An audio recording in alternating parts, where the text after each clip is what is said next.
De retour à Info Rive-Sud, selon un document portant sur les priorités d'intervention 2024-2025 du Fonds Région et Ruralité fourni par la Ville de Longueuil, l'agglomération de Longueuil compte 3 159 entreprises manufacturières, technologiques et industrielles. En 2024, le développement économique de l'agglomération de Longueuil affirme avoir investi 451 millions de dollars en plus de créer ou maintenir 1516 emplois. Lundi, le DEL a annoncé le lancement des solutions de transformation, justement. On en parle avec Julie Etier, leader en chef de DEL. Bonjour, Madame Etier. Bonjour, bonjour. Et donc, qu'est-ce que ça représente, donc, ces solutions de transformation DEL? Quelles sont-elles? Bien, en fait, d'entrée de jeu, je rappellerai peut-être qui est DEL. Donc, DEL, on est Développement économique de l'agglomération de Longueuil, donc la Corporation de développement économique des 5 villes de l'agglomération. Et notre objectif, c'est toujours de faire réussir, faire croître les entreprises du territoire. Rayonner. Assurer leur pérennité, exactement. Et donc, les solutions de transformation vont dans ce sens. Ce qu'on cherche à faire, c'est soutenir les entreprises davantage, de façon plus stratégique, pour qu'elles puissent prendre des décisions et générer des résultats. Et bien sûr, les projets de transformation qu'on lance sont en lien avec les priorités du moment, c'est-à-dire la diversification des marchés, donc l'exportation, le virage numérique et également le développement durable. Alors, cette semaine, c'est l'exportation qu'on a lancée. Voilà, et les deux autres volets vont suivre, mais dans ce contexte-ci de l'économie, donc ce souci de transformation, pourquoi est-il absolument nécessaire, là? Bien, en fait, les entreprises, surtout au niveau de l'exportation, c'est la raison pour laquelle on a commencé par ces solutions-là, on vit une situation géopolitique assez complexe depuis quelques mois. Les tarifs, entre autres douaniers, la renégociation de l'accord États-Unis, en fait, Canada, États-Unis, Mexique, qui s'en vient l'année prochaine. Donc, ça amène beaucoup d'incertitudes. Les entreprises nous disent, c'est maintenant que ça se passe, on veut diversifier nos marchés et on a besoin d'un accompagnement, d'un soutien plus soutenu de votre part. Et c'est en lien avec ces besoins des entreprises qu'on développe ces solutions de transformation. Et bon, ces solutions de transformation, pour le premier volet que vous avez déjà annoncé, l'exportation, dans la région ici, on pense au port de Contrecoeur, qui se veut peut-être un grand joueur au niveau de l'exportation. C'est donc, vous voyez ça d'un œil positif de votre côté pour ce volet-là de l'exportation, justement. Tout à fait, c'est très positif. Donc, le fait que le port s'agrandisse puis soit à proximité pour nos entreprises. Donc, ça va faciliter l'accès au port et, bien sûr, faciliter l'accès aux différents marchés. Puis là, on le voit actuellement, on parle, oui, de diversification au Canada, dans les autres provinces, mais on voit beaucoup d'engouement pour l'Europe. Donc, on aide beaucoup les entreprises actuellement sur la France, l'Allemagne, l'Espagne, le Royaume-Uni, puis aussi des pays qui sont plus en développement, là, si on veut, donc l'Amérique latine, le Moyen-Orient, etc. Donc, beaucoup de volonté de la part des entreprises de moins dépendre du marché américain parce que rappelons que près de 75 de nos exportations sont dirigées actuellement vers ce marché. Donc, oui, excellente nouvelle, le port de Contrecoeur.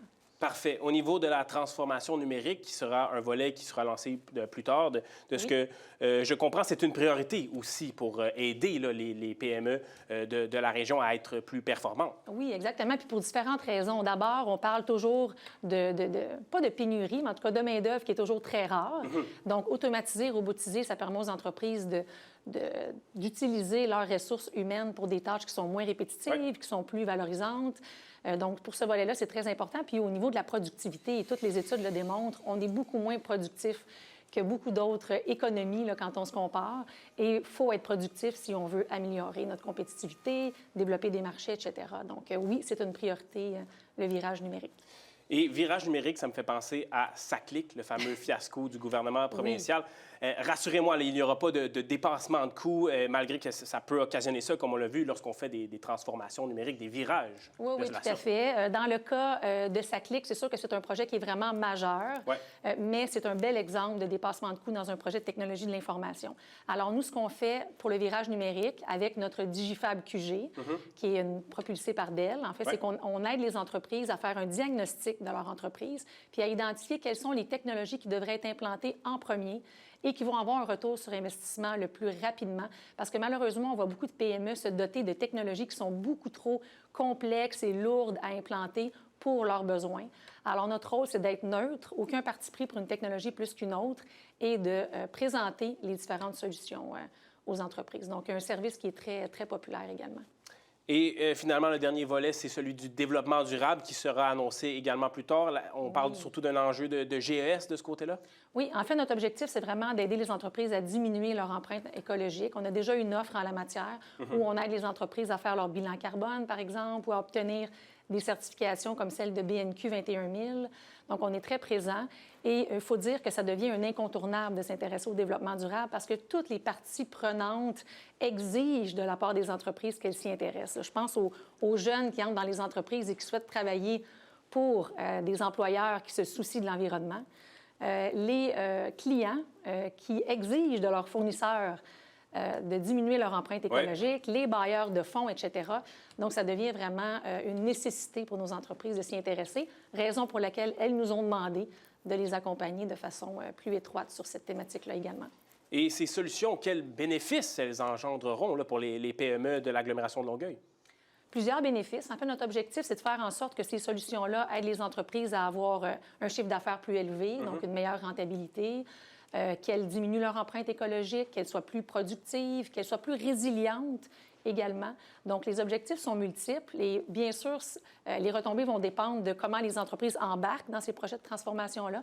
On pense que ça va très bien aller parce qu'on répond à un besoin direct. Et quand nos entreprises vont bien, quand elles génèrent ce genre de retombées qu'on vient de nommer, bien, ça génère aussi des investissements majeurs et des emplois de qualité pour nos citoyens. C'est ça aussi l'objectif du développement économique, c'est de rejoindre le citoyen pour qu'il ait une meilleure qualité de vie puis accès à plus de services et à de meilleurs emplois. Et nous, ça nous permet de mieux comprendre justement le fonctionnement là, de Dell à travers ces mesures. Merci beaucoup, Julie Etier, leader en chef de Dell. Merci beaucoup. Merci à vous. Et après la pause, on parle d'un événement organisé par la Fondation de l'hôpital Charlemagne. Roulons contre le cancer. Restez là.